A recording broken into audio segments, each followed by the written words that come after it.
ពុកម៉ែបងប្អូនពូមីងយាយតាចាបាត់មកនាងខ្ញុំមួយរយៈពេលវែងចាមានបានចេញវីដេអូទេអញ្ចឹងតើបងប្អូនមាននឹកវីដេអូរបស់នាងខ្ញុំអត់ចាចំណែកនាងខ្ញុំមានការនឹករលឹកបងប្អូនជាខ្លាំងចាហើយយ៉ាងណាដែរឆ្នាំថ្មីខែថ្មីចាសុខទុក្ខយ៉ាងណាដែរសុខភាពផ្លូវកាយផ្លូវចិត្តក៏ដូចជាអឺសុខភាពសេដ្ឋកិច្ចរបស់បងប្អូនណាបងប្អូនចាចាំជួយខមមិនប្រាប់នាងខ្ញុំម្នាក់មួយផងចាហើយថ្ងៃនេះផងដែរគឺនាងខ្ញុំមកចេញវីដេអូចង់ប្រាប់ថាចាប់ពីថ្ងៃនេះតទៅ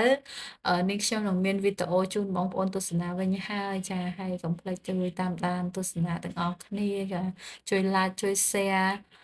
ថាតើនាងខ្ញុំមានអ្វីប្លែកសម្រាប់ឆ្នាំថ្មីអញ្ចឹងណាបងប្អូនចាហើយបាត់មុខមួយរយៈហ្នឹងក៏អត់មានតាណាដែរបងប្អូនចានៅតែហ្នឹងទេអត់បានទៅនៅស្រុកក្រៅអីទេចាគ្រាន់តែថាមានភារកិច្ចផ្ទាល់ខ្លួនដែលត្រូវបំពេញអញ្ចឹងទៅក៏អត់បានចេញវីដេអូអញ្ចឹងណាបងប្អូនហើយវីដេអូថ្ងៃហ្នឹងក៏អត់មានអឺវីដេអូធ្វើម្ហូបអីដែរបងប្អូនចាគឺវីដេអូចាស់នេះខ្ញុំថតតាំងពីខែ2បងប្អូនចាតាំងខែប្រាំងអញ្ចឹងមើលធម្មជាតិទាំងក្រៀមកំពិតតែម្ដងចារាំងបងប្អូនចាហើយនេះខ្ញុំមកប្រមូលស្លឹកខាត់ណាចាបងប្អូនស្លឹកខាត់ណាដើមខាត់ណាយកទៅឲ្យចំណីមាន់ទេបងប្អូនចាខាត់ណាម្សាហ្នឹងអ៊ំជិតផ្ទះក៏ដាំមកបងប្អូនចាហើយ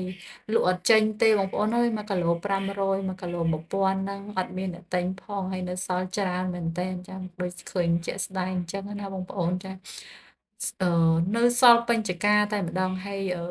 ខាត់ណានេះនាងខ្ញុំអត់ដែលដឹងថាធ្វើអីបានខ្លះបងប្អូនពីមុនដឹងតែត្រឹមថា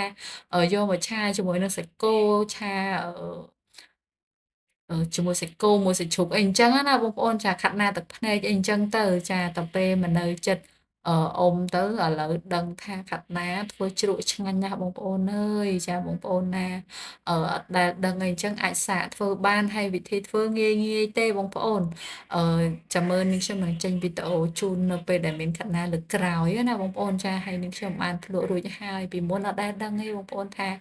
ខាត់ណាធ្វើជ្រក់ឆ្ងាញ់ណាឮតែមីងគាត់ប្រាប់អញ្ចឹងទៅពេលឥឡូវហ្នឹងចាដឹងហើយធ្វើឆ្ងាញ់បំផុតមិនមែនខ្ចីអញ្ចេះណាបងចានេះប្រភេទផ្កាបែបនេះបានធ្វើជ្រក់ឆ្ងាញ់ហ្មងចាស្រួយខ្ញោកនិយាយទៅឆ្ងាញ់ជាងជ្រក់ស្ពៃទៀតណាបងប្អូនចាបើសិនជាបានភ្លក់ហើយដឹងតែជាប់ចិត្តហ្មងបងប្អូនណាចាហើយនាងខ្ញុំក៏បានរៀនធ្វើពីមីងអញ្ចឹងទៅចាក៏ធ្វើបានជោគជ័យដែរតែធ្វើដំបូងហ្នឹងភ័យដែរហ្នឹងណាបងប្អូនដោយសារតែអត់ដែលធ្វើហើយមិនដឹងថា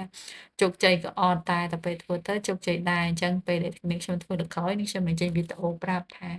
យើងធ្វើមិនអញ្ចឹងណាបងប្អូនហើយបញ្ជាក់ម្ដងទៀតណាបងប្អូនចានាងខ្ញុំវិលត្រឡប់មកវិញហើយចាមានការនឹកបងប្អូនជាខ្លាំងហើយកុំភ្លេចជួយ like ជួយ share ក៏ដូចជា